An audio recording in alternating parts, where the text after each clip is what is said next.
যদি মনে করো যে কোরআন বিশ্বনবী বানিয়েছে, যদি সন্দেহ করো আমার বান্দা মুহাম্মদের উপর যে কোরআন নাযিল করে কেটেছে তার বানানো মনে করো, পারলে আরেকটা বানায় নিয়ে আসো, পারে নাই। পৃথিবীর সবচাইতে বড় বড় সাহিত্যিক পণ্ডিত ছিল তখনকার সময়ে মক্কায়, পারে নাই তারা অনেক চেষ্টা করে যেই কথা বলছে এটা কোরআনের পক্ষেই চলে আসছে। একজন অনেক ট্রাই করতেছে যে কোরআনের সবচেয়ে ছোট সূরার মতো একটা লাইন সে বানাতে পারে।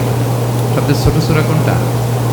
কাউসার। তো সে পড়তেছে ইন্না আ'তাইনা কাল কাউসার ফাসাল্লি রাব্বিকা ওয়ানহার ইন্না শানিআকা ওয়াল আবতার। এরপরে মিলায় এক লাইন বানাইছে যে লাইসা হাযা মিন কালামিল বাশার। অর্থ হয়ে গেছে অন্য। এটার অর্থ হচ্ছে এটা কোনো মানুষের কথা না। ইন্না আ'তাইনা কাল কাউসার ফাসাল্লি লিরাব্বিকা ওয়ানহার ইন্না শানিআকা ওয়াল আবতার। সে মিলে বানাইছে এক লাইন, সেটা হচ্ছে লাইসা হাযা মিন কালামিল বাশার। এটা কোনো বাশার মানুষের লেখা হতে পারে না। আল্লাহু আকবার। তো আল্লাহ তাআলা চ্যালেঞ্জ দিয়ে বলেছেন শুধু তোমরা না, পারলে জিনদের সাথে একটা কনফারেন্স করো। কুল লা ইন ইজতামাআতিল ইনসু ওয়াল জিন্নু আলা আইয়াতু বিমিসলি হাযাল কুরআন লা ইয়াতুনা বিমিসলিহি ওয়ালাউ কানা বা'দুকুম লিবা'দিন যাহিরা। আল্লাহ বলতেছে চ্যালেঞ্জ, গোটা বিশ্ববাসীর জন্য চ্যালেঞ্জ। শুধু তোমরা না, জিনদেরকেও ডাকো একটা কনফারেন্স। কারণ দুইটা, ম্যানকাইন্ড আর জিনকাইন্ড। শুধু মানুষকে না, আমি জিনকেও চ্যালেঞ্জ দিলাম, সবাই মিলে যদি পারো কোরআনের মতো একটা বই নিয়ে আসো। পারবে? পারবে। গোটা বিশ্ববাসী এই চ্যালেঞ্জের কাছে হার মেনেছে। এবং আল্লাহ বলেছেন এটা আমি নাজিল করেছি, এটা হেফাজতের দায়িত্ব আমি নিয়েছি। ইন্না নাহনু নাযালনা যিকরা ওয়া ইন্না লাহু লাহাফিজুন। এই কোরআনকে নাজিল করেছে কে? আবার এটা হেফাজতের দায়িত্ব নিয়েছে কে? কোরআনের সব। প্রিয় দর্শক বন্ধুরা, এই ভিডিওটা কেমন হয়েছে অবশ্যই আপনারা কমেন্ট বক্সে জানাবেন। আমার এই কথাগুলো যদি ভুল হয়ে থাকে আপনারা অবশ্যই ক্ষমার দৃষ্টিতে দেখবেন। তো আশা করি ফুল ভিডিওটি আপনারা না টেনে দেখবেন, আপনাদের অসংখ্য ভালো লাগবে। তো ভিডিওটি মনোযোগ সহকারে আপনাদের দেখার অনুরোধ করব। গোটা বিশ্বে আমাদের যে হুফাজ, এর মধ্যে ওয়ার্ল্ড ক্লাস যে হাফেজ, এরকম 10 জন লাগবে শুধু আমরা। গিভ মি জাস্ট 3 days, আমরা আরেকটা কোরআন বের করতে পারবো। কারণ আমরা শুধু কোরআন লিখে রাখি না, এই সিনার ভিতরে খোদাই করে রাখি, ঠিক কি না?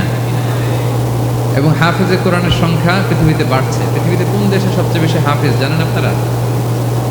না, বাংলাদেশে না। ইজিপ্ট র্যাঙ্কিংয়ে আছে, কিন্তু সবচেয়ে বেশি হাফেজ হচ্ছে লিবিয়াতে। লিবিয়াতে প্রত্যেক 3 জনে একজন হাফেজ। মোট জনসংখ্যা 70 লাখ, হাফেজ আছে 23 লাখ। র্যাঙ্কিংয়ে সেকেন্ড হচ্ছে আল মাগরিব, আরবিতে বলে মাগরিব মানে মরক্কো, ওদের হাফেজের সংখ্যা 16 লাখ। থার্ড হচ্ছে ইজিপ্ট, মোর দেন 1 মিলিয়ন। ফোর্থ হচ্ছে সৌদি আরবিয়া, ফিফথ হচ্ছে জর্ডান। কোটি কোটি হাফেজ আছে আমাদের গোটা বিশ্বে। আমাদের সবগুলো কোরআনের প্রিন্টেড প্রতি জ্বালিয়ে দিলেও কোরআন আবার নিয়ে আসতে আমাদের কয়েকদিনের ব্যাপার। আলহামদুলিল্লাহ বলবেন না?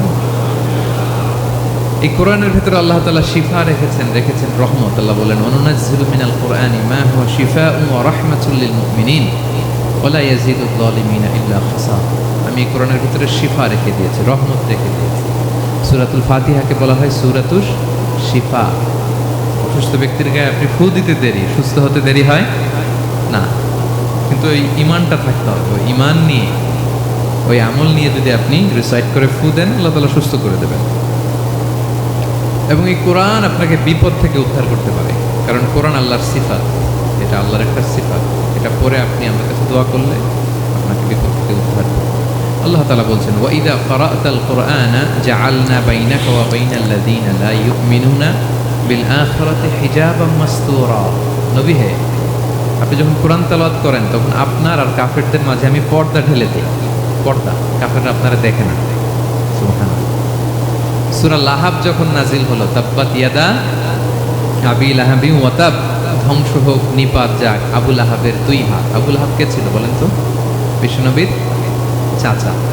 তো এই আয়াত যখন নাজিল হলো, চাচার বদনাম যখন এই আয়াতে আসলো, চাচি উম্মে জামিল খুব রেগে গেল।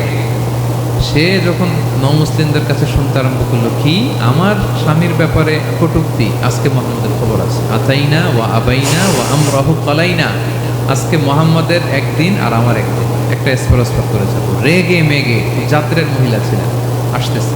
তো বিষ্ণু ইসা ইসলাম কাবা ঘরের পাশে আবু বকর রাদিয়াল্লাহু তাআলা আনহুকে নিয়ে বসা। আবু বকর রাদিয়াল্লাহু তাআলা আনহু এই দৃশ্য দেখে বললেন, ইয়া রাসূলুল্লাহ, আপনি এখান থেকে চলে যান, উম্মে জামিল এসে আক্রমণ করবে আপনার উপর। আল্লাহ রাসূল বললেন, আবু বকর তুমি ভয় পেও না, আমি জাস্ট একটু কোরআন তেলাওয়াত করব, এরপরে কি হয় দেখো। বিষ্ণু ইসলাম কোরআন তেলাওয়াত করতে লাগলেন। তো প্রিয় দর্শক বন্ধুরা, এই ভিডিওটা আপনারা মনোযোগ সহকারে অবশ্যই দেখবেন। আপনাদের একজন ভাই কমেন্ট করছিলেন, এই জন্য আমরা এই ভিডিওটার সাথে টুইট করছি। অবশ্যই আপনারা এই নাটকগুলো দেখবেন। আপনারা এসব লাইনের যে নাটকগুলো অত্যন্ত ভালো এবং কি সুন্দর নাটক, আপনারা দেখতে পারেন। আমরা চাইলে ইউটিউব লিংক দেওয়া আছে, আপনারা ওখান থেকে ফুল ডুয়েট সারা ভিডিওটা ডাউনলোড করতে পারেন। তো আপনাদেরকে যারা আপনারা আমার এই চ্যানেলটা